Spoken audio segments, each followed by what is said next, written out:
From KPRC 2, this is Houston Newsmakers with Cambrell Marshall.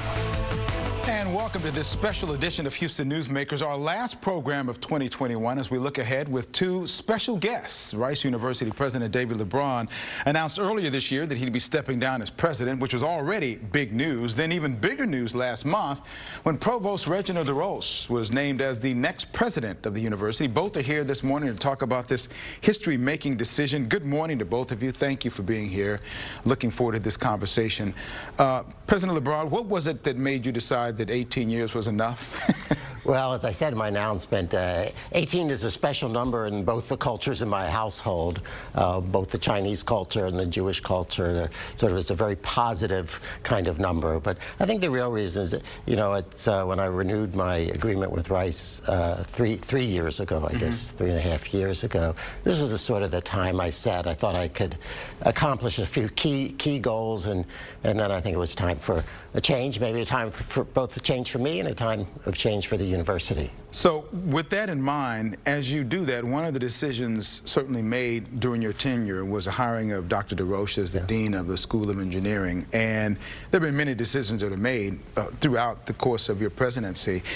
Talk about the qualities that stood out about Dr. DesRoches in terms of what said, you know, this guy is going to be special. Well, we've seen already his leadership at Georgia Tech, frankly. He led a very sort of large department at Georgia Tech.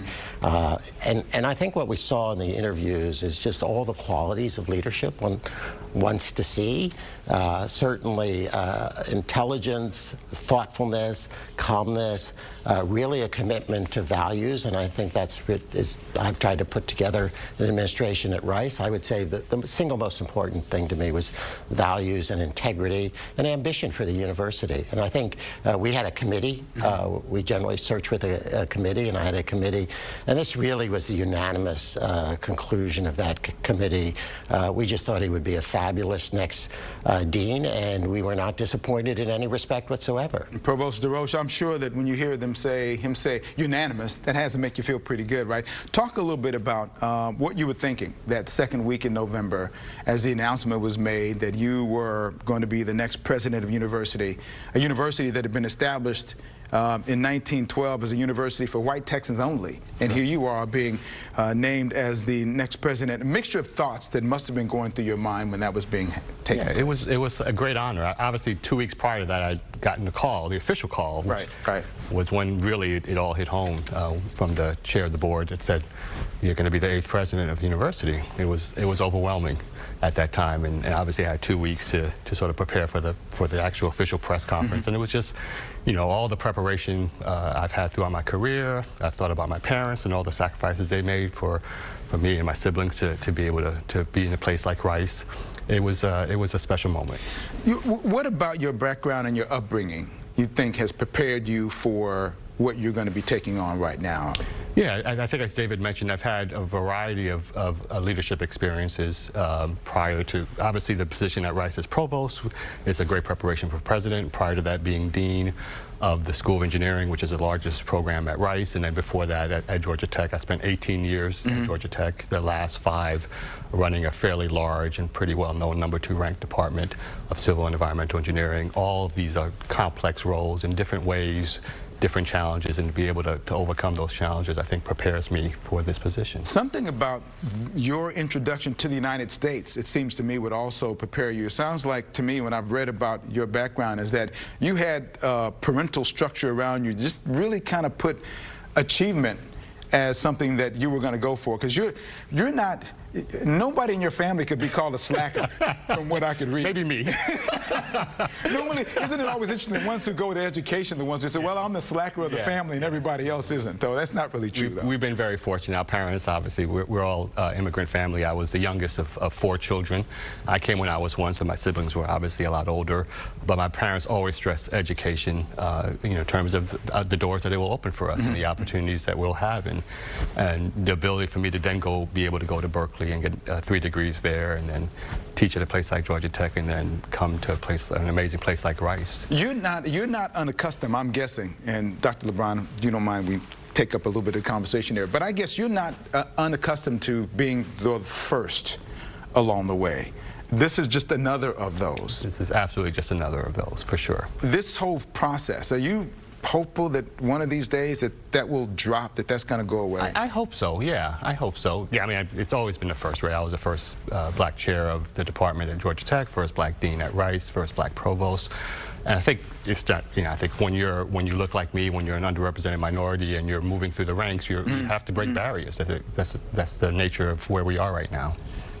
President LeBron, you don't give this up until the summer. So now there's a little time here. You're not sitting back with your feet up on the desk, I'm guessing. But even if you were, talk about what you've done a lot. This 18-year journey has been significant, has it not? And talk about some of the things that you're most proud of. Yeah, so one of the great attractions actually of coming to Rice was the ability to really influence the institution. It's not a huge behemoth. That's where it's hard to turn the ship in a way. And so one of the things we've done is grown the university. We were less than 5,000 when I arrived. We'll be sort of planned to be somewhat more than 9,000 within a couple of years. That doesn't count the online enrollments, which sometimes run into the hundreds of thousands. We've grown our applications from 7,500 or so to about 30,000 applications.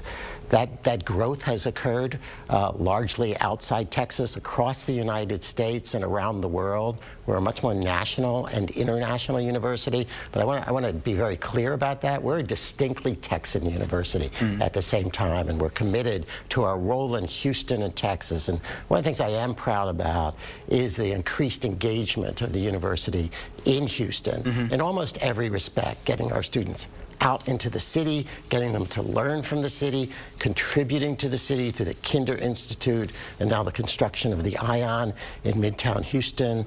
And so I think this increased role and visibility locally in Houston, this is our home city, and then nationally and internationally. And I think growing the research reputation of the university. That's who we are. We're a top-tier research university in the United States. And then, really investing in our facilities. It'll be, if you count the buildings that are on the way, that's close to $2 billion worth of facilities. And those are important because of the opportunities they create, both in research and education. And one area where we've become a lot stronger is in the arts, for example. Really major investments in the arts. One thing that stuck out when you talked about applications from 7,500 to 30,000, was it? Did I mishear you on that? No, that's about right. What is the key to that? I mean, obviously you've done things there, but if people don't know about you, it's difficult for them to really want to. So what has been the magnet that's been drawing these people there? Well, some is creating greater visibility in the media, maintaining our high reputation and rankings across the country, and then making sure that we actually attract those students from around the country. So you really got to get to the point, it's not just applications. You have to get a more diverse student body in every respect.